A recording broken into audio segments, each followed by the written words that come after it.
Tuombe. Pacome asifanye hivi. Akifanya hivi. Haya. Subiri muone hapa. Zuzwa akifanya hivi. Na hakuna kitu kibaya dabi tarehe 25. Chama yupo.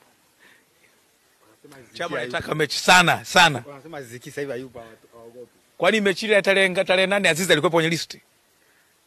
Hakwemo. Mbona kimbia? Sio kimbia wewe. Shemu alikuwa hayupo kwenye ile mechi Shemu. Azizi hakuwepo kwenye ile Shemu. Hakuwepo kwenye ile mechi. Kwenye listi Shemu alikuwa hayupo. Sasa hii yuko godoro lile. Triple C Mwamba Lusaka. Triple C Mwamba Lusaka. Speed yake ipo kwenye miguu, yani ile kuachia mpira on time. Kuna homa ya jiji inaitwa Pacome Zuzwa. Profesa ya boli. Afrika kitu kibaya. Bora hii mechi ingechezwa tarehe 8. Yaani kitu kibaya, Yanga wote wazima. Yanga wote wazima, wote. Sasa wewe kama Simba mumu ya mpanzo ufi kuna kazi. Kibu tuombe dua amke vizuri. Akishikwa naye sasa hivi hamna kitu.